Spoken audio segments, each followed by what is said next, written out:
So I am Dawood Akeem. This presentation today is one that is near to me.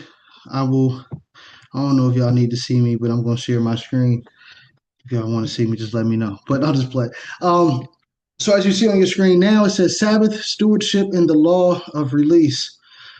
This is up at the top, wisdom and wealth, the economics of Eden. So the economics of Eden, if you looked at my picture when I'm not on camera, it says Torah for Kingdom Builders. So what Torah for Kingdom Builders is a book that the Most High has bestowed upon me that is done in one of the scrolls. It contains 7 different scrolls, and one of the scrolls is entitled "The Economics of Eden." So I definitely want to get into it. As we get into economics of Eden, um, first, I want to start with why Eden. So, as you see on the screen, what if Eden was not just a garden but an economic system? This thought provoking question invites us to examine the contrast between the lush abundance of Eden and the rigid structures of ancient empires. The Torah presents a model of stewardship and community that fosters prosperity, suggesting that true wealth lies not in domination, but in shared responsibility and care for creation. Um, as we go through these pillars and these different dynamics of the economics of Eden, Eden, when we look at the book of Isaiah, so I will bring out some scriptures as we are going along. Um, the book of Isaiah, chapter 51, right? So we think of Eden and we think of just the garden that Adam and Eve were created in, but that's not the case, right? Eden is also symbolic of a righteous state of Israel. So when Israel is returned and we are back in our righteous um, posture and status, then the Most High says it will be like Eden. So 51:3 in Isaiah says, "For the Most High shall comfort Zion. He will comfort all her waste places, and he will make her wilderness like Eden, and her desert like the garden of the Most High. Joy and gladness shall be found therein, thanksgiving and the voice of melody." Also Ezekiel 36 and 35. So it's not gonna be a Bible study, but we're gonna get through it. We're gonna get through it. 36 and 35, which reads, "And they shall say, This land that was desolate has become like the Garden of Eden, and the waste and desolate and ruined cities are become fenced and are inhabited." So that's why I named it the economics of Eden, because once we are in a mindset to understand all of the dynamics of what makes us set apart, economics is a crucial part of it. So let's go to the first pillar. The first understanding that we must have is the land is the creator's. When it says the land is mine, I'm not saying that I own the land. That's what the Father said in Leviticus 25 and 20, where he said, 25 and 10, where it says, "And you shall," oh gosh, I definitely misspoke on that scripture in Leviticus. Hold on, let me just look that up real quick. It's Leviticus 25 and 23, where the Most High says, "The land shall not be sold forever, for the land is mine, for ye are strangers and sojourners." So the principle of land ownership in Torah emphasizes stewardship over domination. Nothing, not just the land, but nothing that we so-called own is really ours. We can't take it with us when we leave. Um, we really don't know what's going to happen to it once we leave, even if we have everything in place. But we do know that everything does belong to the Creator. And in the economics of Eden, having that understanding allows for you to then go through everything else that we will look at and discuss briefly today. So understanding that the land is the Creator's.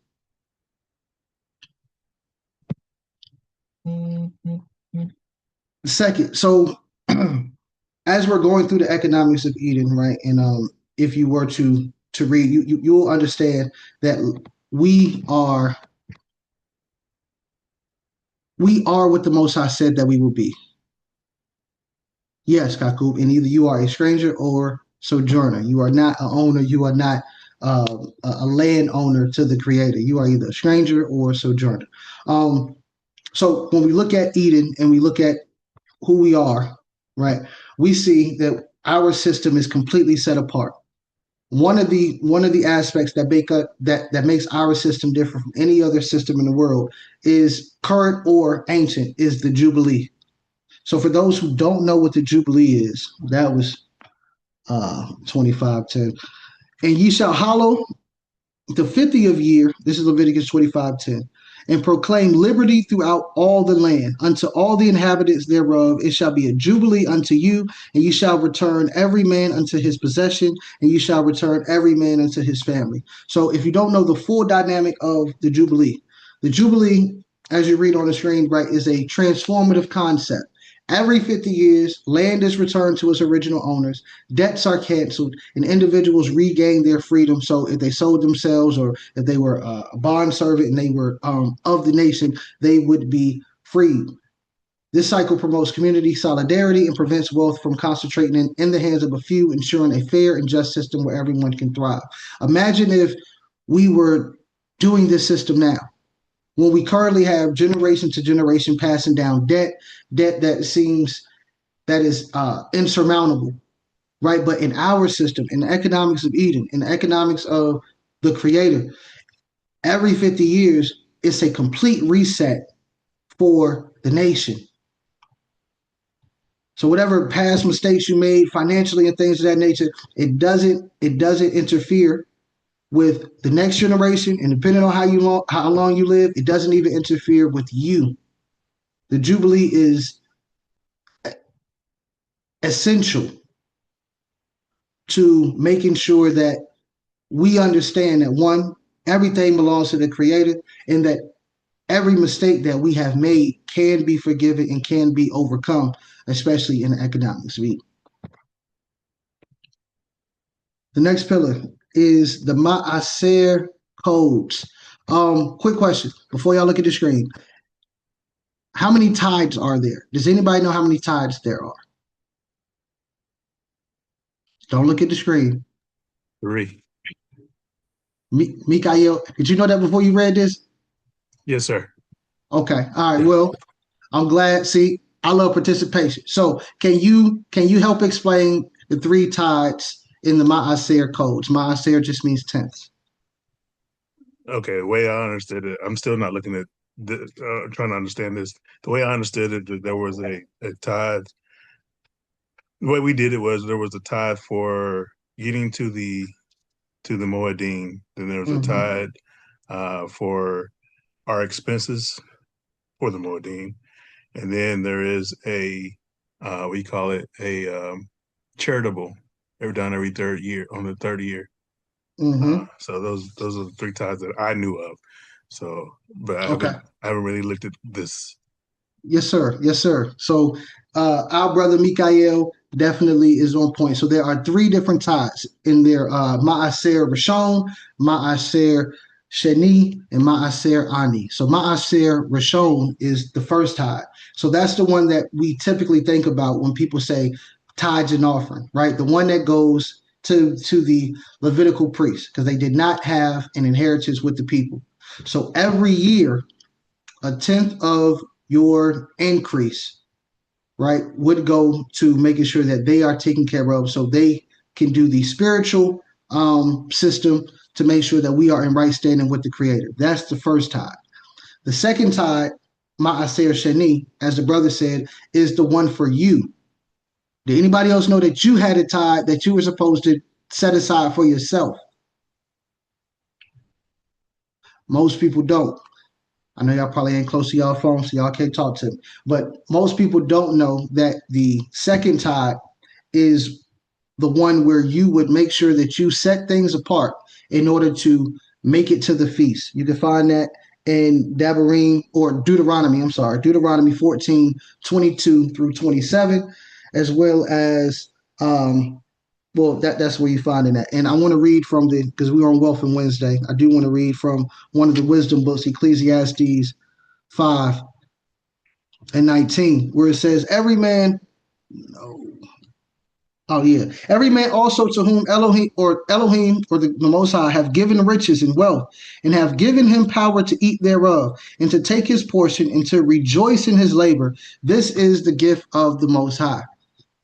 He doesn't just want you to take care of everybody else, but he also wants to make sure that on the times appointed, when he calls you to himself, that you do not have any excuses. So if anybody is doing feast days, if you are observing those appointed times, you should be setting aside a tenth every time in order for you to make sure that you are able to not only get there, arrive, but also to celebrate and rejoice with your people. And the third tithe is the Ma'aser, or the Ma'aser Ani, which is the tithe for those who are in need. That tithe is every third and every 6th year. So every third and every 6th year, the money that you would have set or put aside for your some would say first tithe and some say second tithe, you would now hold that and you would celebrate within your community. This is why community is so important, which we'll get to in a second. But community allows us to all rejoice together. So if a brother increase isn't enough for him to buy the bottle that he wants, so Jaden and his wife, they can't buy the Douce, they can only buy, the Manny Chevys. Well, guess what, Jaden? I got enough to where when we come together, I'm going to buy the Douce, you just take care of the Manny Chevys, and we all good. This is the system that made sure that prosperity thrived and flourished together. This is also something that you do not see anywhere else. You don't see these 3 tithes anywhere else. And just by the way, I didn't say this at the beginning, but if anybody has any questions or comments, anything like that, this is not a teaching or presentation. It's a conversation. I just happen to be leading it. So don't be shy if you have something to say. All right. So we have the Maaser codes, justice and mercy, the next pillar, which is dealing with debt and dignity. So the Torah establishes a framework for debt, justice, and mercy, emphasizing a 7-year release cycle for debts. This principle ensures no interest is charged to a fellow Israelite and protects the dignity of the borrower. So we went over Jubilee, right, which is a complete reset. Everything is reset. But in the 7th year, every 7th year, you still have a debt release. The Most High, if you're understanding this and you look at the entire scope, the Most High is making sure, he's ensuring that his people are not slaves to debt. His people are not slaves to debt. I want to go to the book of Proverbs 22:7. It says, the rich ruleth over the poor, and the borrower is servant to the lender. The Most High is trying to make sure that, look, even every 7 years, I'm trying to make sure that you don't have any debt, so your mind is not focused on, I got to make money by any means because I got debts and things I need to pay off. No, you should be doing that, but that shouldn't be your focus. Mm-hmm. Your focus should be serving the Creator. So he's making sure by this principle, by the fact that it says in Deuteronomy 15, right? I want to go there real quick as well. When we're talking about debt and we're talking about mercy, this is one key component that is, I would say, is definitely missing from our community. So 15, and we're going to 7. If there be among you a poor man of one of your brethren within any of your gates in the land which the Most High your Elohim giveth you, you shall not harden your heart, nor shut your hand from your poor brother, but you shall open your hand wide unto him, and shall surely lend, right, him sufficient for his need in that which he wants or needs. Beware that there be not a thought in your wicked heart, saying, the 7th year, the year of release, is at hand, and your eye be evil against thy brother, and you give him nothing. He cry unto the Most High against thee, and it shall be sin unto thee. How many communities do we have this principle at our forefront when we're talking about the economics of righteousness, the economics of eating, the system of economics, not capitalism, not communism, not socialism, but the economics that the Most High put in place. Well, yeah, there's a debt release, but there's also you making sure that your brother is good. James, my brother. Yeah, man, this is really good. And I just wanted to kind of guess dovetail right into that with this is what happens when we are in an unrighteous society. So there is a law that says, oh, your debts are supposed to be cleared after 7 years. But unrighteous people in a capitalistic society are only concentrating on taking advantage. That's really, in my opinion, what capitalism, Americanized capitalism has become, take advantageism. And so all one has to do is do something to change the debt picture. And now that 7 year clock restores itself, which is why that law has long been, I guess, the workaround has been being used more than the actual clearing of debt. And the other thing I'll say about the take advantageism versus capitalism is kind of like going to CVS and buying some Tylenol or some Band-Aids. You can get plenty. You can go to the grocery store and get plenty, but don't go to the hospital and be sick and need it, because all of a sudden that Band-Aid doesn't cost 10 cents per Band-Aid. Now it's $3. Now it's $20. Yes, sir. So, we have to learn how to exist within this system, knowing how biblical economics work, and be careful not to fall into the traps of this system. I call that rising without leaven. We have to learn how to rise without the leaven. And I yield. Ab- Absolutely, my brother. Thank you, James. It's in as you were speaking on capitalism in the economic system of the Western world, for the most part, it thrives on debt. This system thrives on getting people in debt and then never allowing them through interest, right? Which we'll talk about in a second. Well, actually, is now because according to our law, we are not allowed to charge each other interest. This system doesn't work like that. The goal is to get you in debt so that, as we read in Proverbs, you will always be a servant.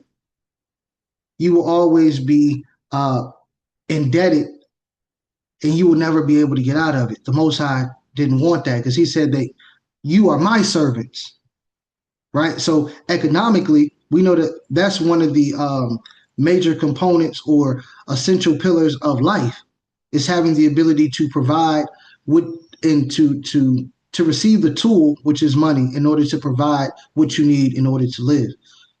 The Most High system is we're going to make sure that that doesn't happen. And also, when it comes to lifting the fallen and mercy and debt, in the same chapter, Deuteronomy 15, starting at verse 12. And it says, if thy brother, a Hebrew man or a Hebrew woman, be sold unto thee and serve thee 6 years, then in the seventh year, as we read, you shall let him go free from thee. So not only is debt cleared, but also bondmen and bondwomen, Hebrew, every 7 years.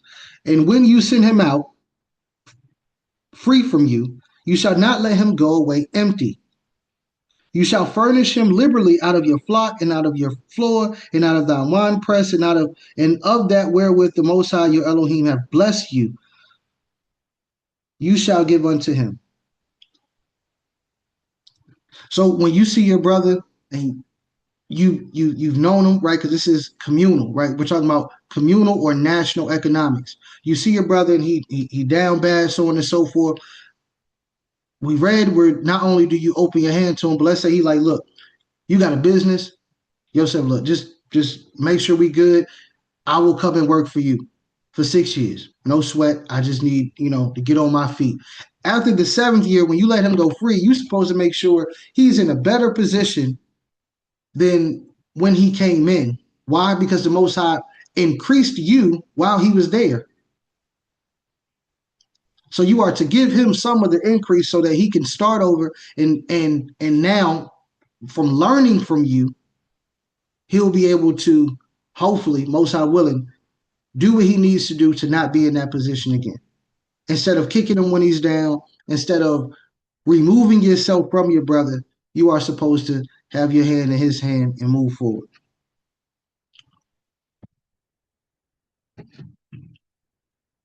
All right. Solomon's prosperity. When we look at the history of our people, right? When we look at the history of Israel or Israel, and we look at all the kings and so on and so forth, there was not a time where we were at the brink of Eden as in the time of Solomon.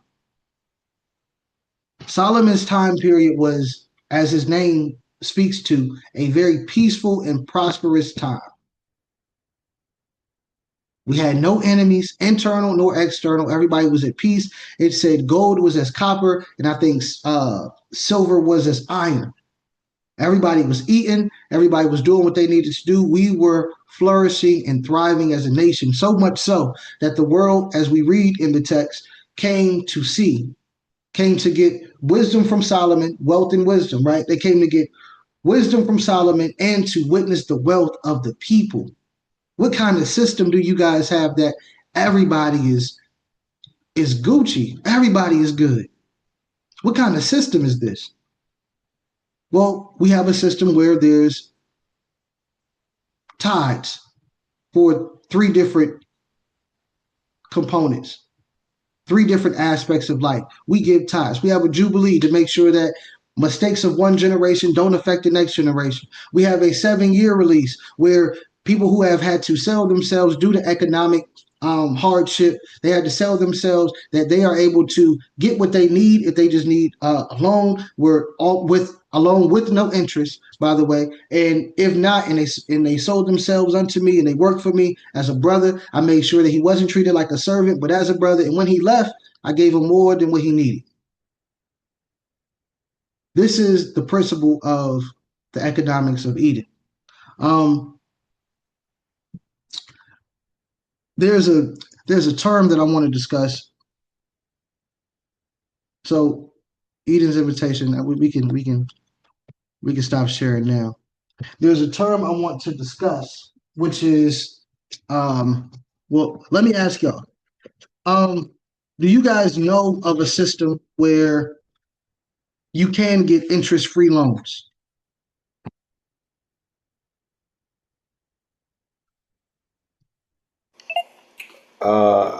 I'm aware of 2 communities that offer that. I worked in banking for a long time, and I experienced it firsthand. Because one time I was trying to get a client to do a loan with me to build a hotel, and he laughed, and I was like, "What you laughing at me?" He's like, "Cuz I'm gonna just go to the family, and they'll Hmm. this, whatever $1 million without any interest. You're gonna charge me interest, right?" I was like, "Yeah, of course." So that was an Arabic man, and then in the Jewish community. Yes, sir. So um, there's a term called susu.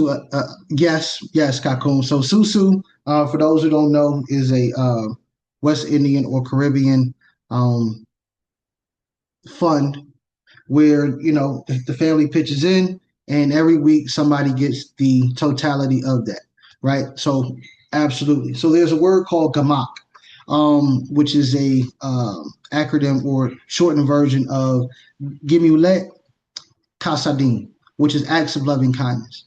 So as the brother James was talking about in the Jewish community, what they would do is everybody would pitch in, everybody would fund. So the fund would increase on a monthly, weekly, whatever increment of time that you would choose. It would continue to increment, to grow, right? And then after that, it would be operated by the family, the community, volunteers from the community would operate. You would get interest-free loans, whether that's for weddings, business startup, emergency bills, tuition, housing deposits, medical expenses. They became their own bank. They would invest the money, invest it so it continues to grow with the interest, compound, grow with interest, but don't lend on interest. And so this is how our community, we can get back to the mindset of righteousness and get back to the mindset of Eden, which is we take care of us. There's no way that the people who say that they belong to the Most High, serve the Most High, are economically in a position for the majority of the people not able to take care of those things. They're not able to take care of their day-to-day expenses. A medical bill or an emergency happens, we're not able to take care of that, and we got to go to a predatory lender in order to get a loan. When if the community had that set aside and was already doing that on a bi-weekly, monthly basis, then they will be able to get that, do what they need to do. We will be starting businesses in order to help other people start their business, patronize that, get them up so then they can add more money to it. Like, this is how you work as a community, and this is the mindset that we have to be in if we want the wealth side of wisdom and wealth. Because wisdom, I believe in, Brother Joshua, you can. I'm sure you, as you know the wisdom books. I believe it's a scripture in Proverbs that says that wisdom comes with long life in her right hand and riches and honor in her left hand. I want to pull that up, but if you know it, my brother, you can come off and let me know. Hold on.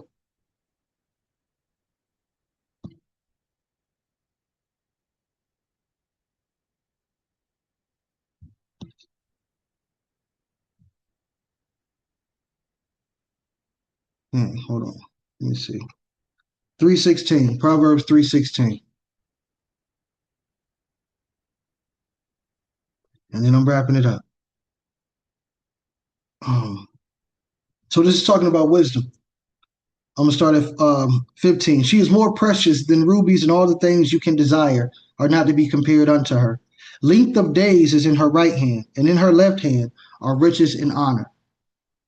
So if we are a people who are seeking after wisdom, who are studying wisdom, well, wisdom comes with long life as well as riches and honor. And the riches and honor, that wisdom, the way to get that wisdom is to turn back to the economics of Eden. So with that being said, I thank you. I thank the Most High first and foremost. I thank Brother Joshua for allowing me to present, and I thank those who are here for giving me your attention and your ear. All praise to the Most High.